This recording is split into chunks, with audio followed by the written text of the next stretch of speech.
আমার সামনে যেটাই পড়ে ওটাই হয় শুধু উড়ে দূরা। সাংবাদিক হিসেবে আমাকে কেউ পরিচিত করবে না, কেন আমি শিক্ষিত না, অত উচ্চ লেভেলে আমি কথা বলতে পারবো না। আমি আমার চরে বাংলাদেশে যেটুকু চর অঞ্চল আছে এখানে সাংবাদিক আসে না, এই কারণে একটু দেখুন আমার ভিডিও দেখে ধরুন ভাঙাচুরের নতুন সরকার নতুন এমপি দেখুন এগুলা গ্রহণ করে, এই কারণে আমি পাশাপাশি ভিডিও বানাই। এটা আসলে আমি ছোটোখাটো ভিডিও বানাই আমার এলাকা নিয়ে। আমি চাচ্ছি বাংলাদেশের প্রতিটা চর এলাকায় যেহেতু ভাঙাচুরের রাস্তাঘাট আছে, এখানে তো কেউ আসে না, সাংবাদিক এখানে আসে না, এই কারণে আমি তো উল্লেখ করতে পারি। আমার ভিডিও দেখাতে ধরুন আমার ভিডিও ভাইরাল হয়, নতুন সরকার শোনে, নতুন এমপি যতগুলো এমপি আছে বাংলাদেশ সবাই শোনে, সবাই যেন জোট করে এখানে সাংবাদিকগুলো পাড়ে দেয় চর অঞ্চলগুলো, ধরুন চর অঞ্চলগুলো এগিয়ে যায়। আমি মনে করি আমার স্বপ্ন ইনশাআল্লাহ পূরণ হতে চলবে আর কি। মোবাইল ভালো করে চালাতে পারি না, আমি তো ভিডিওগুলো রানিং ক্যামেরা চালু করবো অনেক শিখছি, দেখে নিচ্ছি অন্য একজনকার কাছে দেখে নিচ্ছি কীভাবে কী করতে হয়, কীভাবে ছাড়তে হয়। একবারে আমি শিখতে পারি না, 2-3 জনকে দেখে আমি ভুলে যাই, আবার দেখি।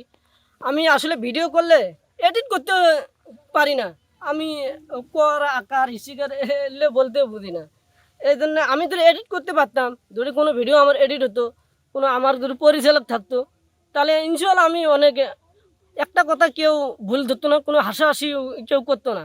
বর্তমানে ভাইরাল হিসেবে আমাকে তাজু ভাই হিসেবে চেনে। আমার বাড়ি চালা আমার আর্থিক অবস্থা বলতে খুব খারাপ, সেটা তো বললাম।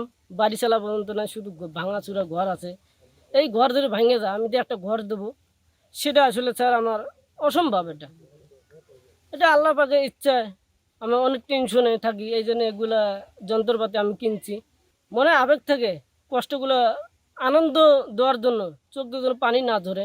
আড়ালে আসলে আড়ালে আমার পানি পর্যন্ত ধরে, এই কারণে আমি ভিডিওগুলো বানাই। তো অনেকে হাসাহাসি করে, আমাকে নিয়ে অনেক ঠান্ডা করে, আমার যে এত কষ্ট, আমাদের বাড়ি চালাটা থাকতো আসলে আমি অনেক খুশি হইতাম। আমি এখন নতুন সরকার বাংলাদেশের সকল এমপিকে আমি আবেদন করে বলছি, বাংলাদেশের যত চর অঞ্চল আছে, অসহায় লোক আছে, সবাইকে দেখতে হবে। আমি চাই না আপনারা আমাকে দেখেন, মানুষ খুশি থাকলে আমিও খুশি থাকবো, এটাই আমার আদেশ, এটাই আমার কথা।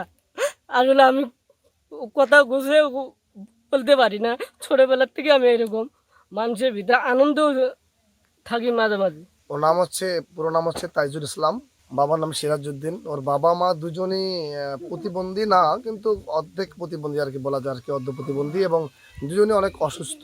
3 ভাই 3 বোন, 2টা বোনের বিয়ে হয়েছে, একটা বোন মনে হয় পড়াশোনা করতেছে, ছেলে ভাই 2টা পড়াশোনা করতেছে। আসলে খুবই নাজুক অবস্থা, অত্যন্ত মানে গরিব মানুষ তারা। আহ, ও ও আগে ওর মা প্রত্যেকের বাড়িতে বাড়িতে মানে মাটি কাটার কাজ করতো আর কি, দিনমজুরি, ওইটা দিয়ে টুকটাক করে চালাতো আর কি। ও হয়তো বা একটু বড় হওয়ার পরে ঢাকা ঢুকায় যায় আর কি, টুকটাক কামাই করে। কিন্তু ওর আমার যেহেতু পাশের গ্রামের ছোট ভাই সবসময় আমাদের সাথে ঘোরাফেরা করে, আমি ওর মতো সরল সোজা এবং সৎ মানুষ খুব কমই দেখেছি আর কি আমার জীবনে। আমি ভাঙাচুরে রাস্তাঘাট চলাফেরা অসুবিধা, বন্যা হলে খুব সমস্যা হয়ে যায়, মানে নদী পার হওয়া যায় না। এখন তাইজুল ভাই যখন সাংবাদিক হয়েছে, সংবাদ ছাড়ি দিলে ভালো হয়, রাস্তাঘাটগুলো যদি আল্লাহ যদি করবে দেয়, উয়ের দ্বারা যদি মানে উপলক্ষ যদি হয়, যদি তাহলে অবশ্যই ভালো হবে, সবারই জনগণের ভালো হবে। ওর ভিডিওগুলো আসলে হয়তো বা ও গোছায় কথাগুলো কইতে পারে না, কিন্তু হয়তো এলোমেলো করে করলেও হয়তো দেখা যায় যে শুনতে একটু ভালো লাগে। অ্যান্ড সেদিন হয়তো 26শে মাসে হয়তো একটা ভিডিও বানাইছে জিলেপির, ওটাও মোটামুটি ভালো লাগছে।